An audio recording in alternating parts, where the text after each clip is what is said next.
Welcome back to the channel. My name is Steve. This is the second in a series of videos looking at the Surrey real estate market. So in an effort to keep this short, today's video will focus on the detached market here in Surrey's 4 major areas, as defined by the Fraser Valley Real Estate Board. And those areas are North Surrey, Surrey, South Surrey, White Rock, and Cloverdale. So if you would like to stay up to date on the market and not miss the coming videos about townhouses and condos, please subscribe to the channel. And remember that you can do me one massive favor and help me get this information out to more people by just simply clicking the like button. And remember that if you need any specific advice about your own real estate holdings in the Fraser Valley, you can book a call with me right now down below using the link in the description at a time that works best for you. And now let's hop into the detached home market and statistics, pricing, and everything here in my hometown, the city of Surrey. Okay, so as if you saw the last video, hopefully you did, but here is how it goes. We are defined by the Fraser Valley Real Estate Board as North Surrey, Surrey, which is the middle, South Surrey, and Cloverdale. Those are the 4 major areas, and today we're going to be looking at detached homes only. The other thing I like to do is make the graph a little bit bigger so you can see how big the swings are, because holy smokes are there swings. I like to go out max just so you can kind of see where we're at. Now, benchmark price starts way back in 2005. And you can see the craziness that has occurred. And now we've got that hook. So all you bubble bursters are so happy because we are coming back in price. But let's zoom in back a little bit closer. So this is over the last 3 years. The pandemic started right here in March 2020.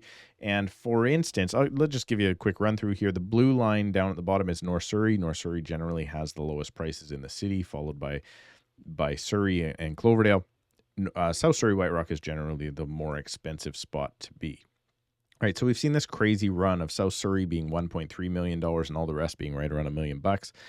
And the market generally peaked out in March in detached homes. And let me read you these numbers and then where they are now.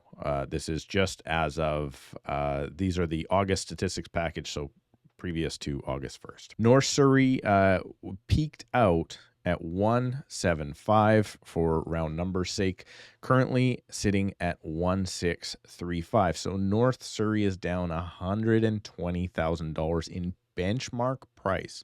So benchmark price is the most reliable number. And if you're using that to calculate, you also have to calculate how far behind these numbers are, because we are seeing that same trend continue.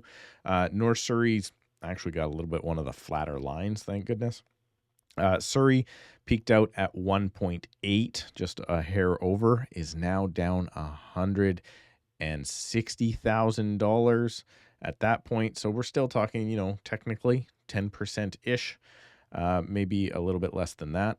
I hope my math's right there. Don't hold me to it.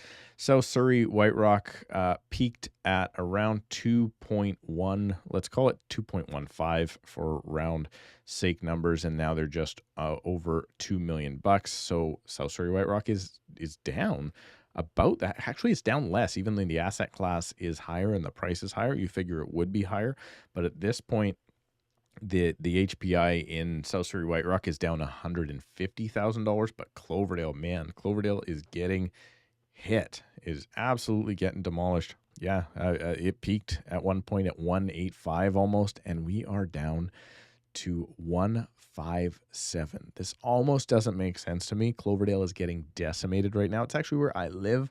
We did the best, but at one point, I tell you, over the pandemic, I think Cloverdale did do the best. But at one point here, I think you're going to see why, because of the amount of listings that we had on at one point. But we're seeing more than $200,000, $250,000 in decline out in Cloverdale. Let's look at median now. The reason I don't like to look at median for detached is it's just the middle number, right? It doesn't really represent. This is the one the news likes to pick up on. But it's just a mathematical number. It's just the middle sale. Two of the places, let's call it South Surrey and Surrey, both peaked in February.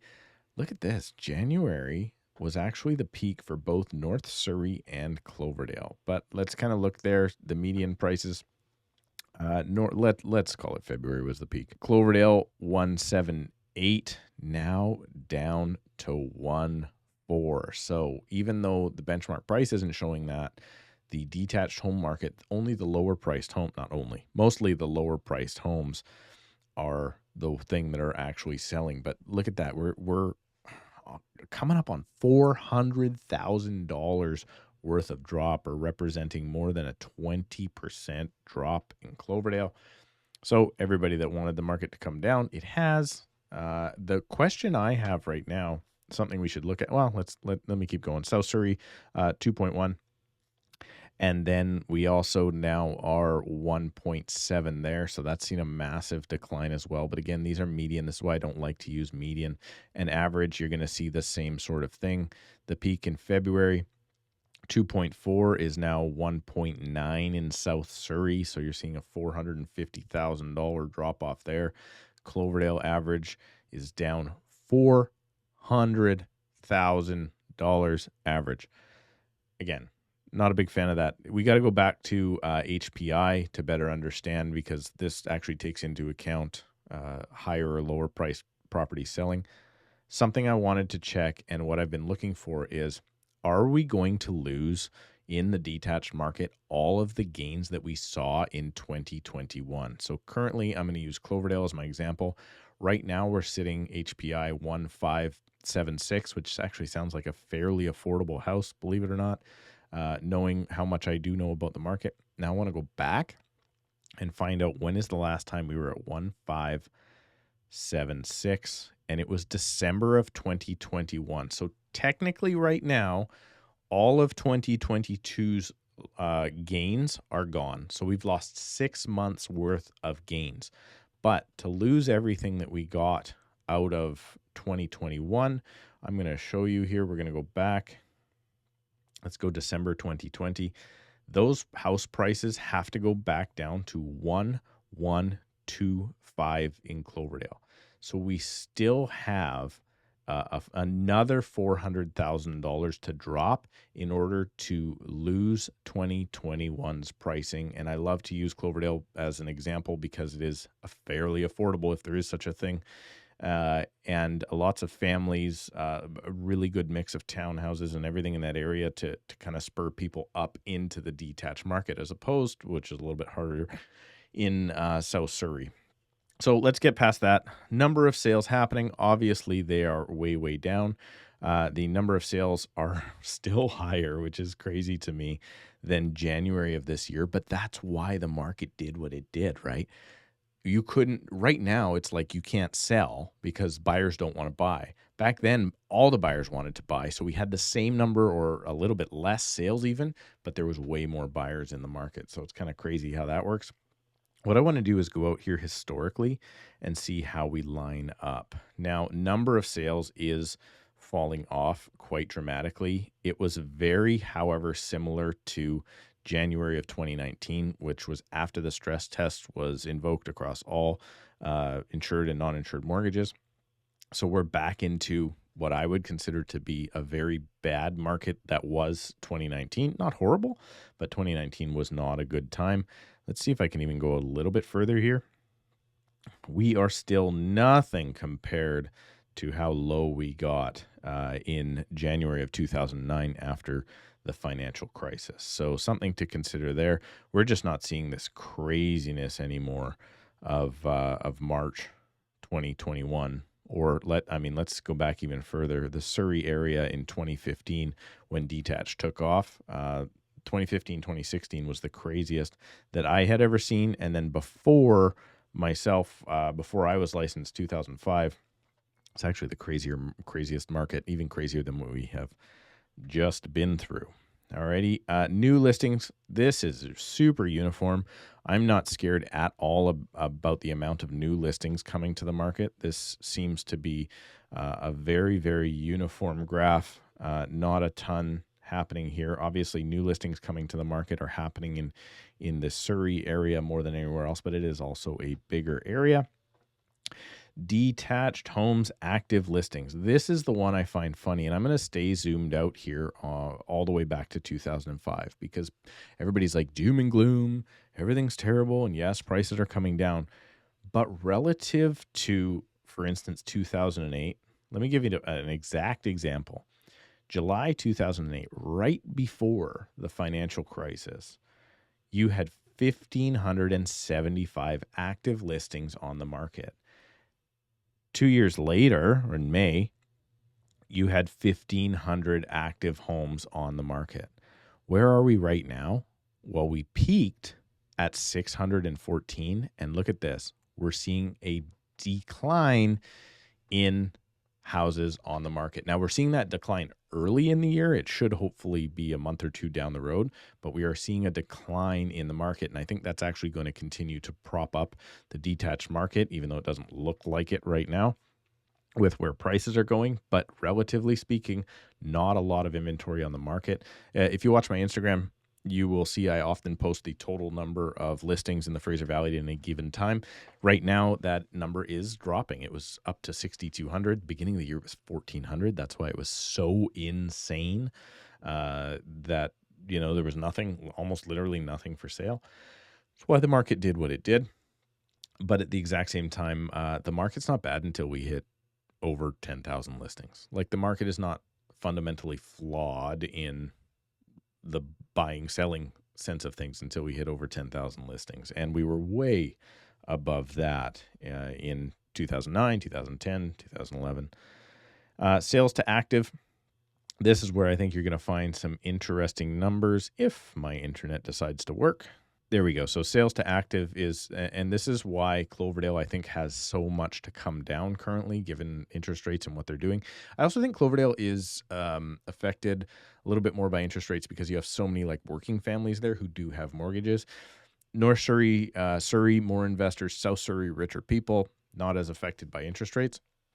But look at this. Look at the peak of the amount of turnover or the amount of active listings compared to sales in Cloverdale is higher, dramatically higher than everywhere else. So, and this is nothing to do with the amount of listings for sale, like size of the area. It has everything to do with how many of those listings are actually selling. So if there's one or there's 100, they're all selling. That's where you'll see it. You'll see it in this graph. So that's kind of crazy. Again, we are seeing those numbers come down. Detached homes are taking the biggest hit. Still, Cloverdale, though, even though the prices have come down so substantially, Cloverdale still has by double the amount of consumption happening. So, I mean, I guess that's the encouraging thing for your house in Cloverdale, if that's where you're watching from. Percentage of original price. This got silly for a while back. For instance, here you go. Everybody at the beginning of this year was selling for over 100%. In Cloverdale, average detached home was selling for 112% of list price, which is insane. That number, just so everybody knows, should be somewhere between 95 and 97%. And that's actually a number that you should actually pick your agent off of. If they are, on average, I want to say it's about 96.5% almost every single year, list to sell ratio. So that's my list price to what I actually sell for. Not in the market that we've come out of, but this is a very good metric to hire your agent off of to determine how good they are at pricing homes and how good of a negotiator they are. It's been a bit of a fool's game over the last little bit because guys were intentionally underpricing, trying to make that number higher. In a regular market, which we've returned to down at these numbers of 95, 94, 96%, you're going to see that we're returning back to some normalcy. At this point, though, let's go here in detached homes in 2008 in December, right after the financial crisis, or right in the middle of it, I guess you would call it. The average home you could negotiate off in South Surrey, White Rock was 14% off of the asking price. That is insanely low. So we are not there. This is a very good indicator to find out how the market is doing. So maybe this is a graph you should pay attention to if we come back and visit this. But at this point in time, for instance, South Surrey White Rock was at 92% in June 2019. We are not there yet. We might get there, but at this point we are 95%, so we're still doing a lot better. Price per square foot's kind of silly in detached homes because this takes into account all of the detached home, age, everything else. But price per square foot in Cloverdale is dropping dramatically. At one point, we were, let's call it $650, and currently we are down to $499. But everybody's dropping there. And my favorite stat, days on market. This tells us how good or bad the market is actually doing. You'll see that, again, I'm going to go back to February 2009. It was not uncommon for your property to be on the market for anywhere between 2 and 3 months. And those are only the successful people that sold. In the peak of the market in February, every single asset class was 7 days, and that's only because they were holding off offers. So we have jumped up to an extremely respectable, for the homes that sell, 15 to 18 days. So you're still, if your home is not sold within, let's call it 18 to 21 days, that's probably the smart time to do the price reduction, because the average home that is selling is still doing it within 3 weeks. Sorry, that number was median. This is average. Average is still, it's an interesting indicator, still under 30 days. So something to consider there. Let me know what you think down below in the comments about these stats and the fact that, yeah, detached homes are getting hit, and they're getting hit hard. If you are looking to get out of a detached home, my thought is don't wait. There is more interest rate increases coming, and there's a very good chance that these numbers are going to continue to go down. However, I do think there's a very good chance that if you are trying to get into the detached market, particularly from another asset class, of which is not doing nearly as bad, which we'll discover in the next 2 videos, but they're not doing that bad yet. Now is a much better opportunity than it was at the beginning of the year, even though at the beginning of the year, everybody said the market was good and that you should buy, and now they're saying you shouldn't. And we'll dive into that in a future video as well. Please remember to subscribe so you don't miss this video for townhouses and condos coming out soon. Click the like button for the YouTube algorithm. If you need anything specific at all and you're looking for a real estate agent, you can book a call with me right now down below in the description with just a few simple clicks at a time that works best for you. Thanks so much for watching, and we'll see you in a couple of days.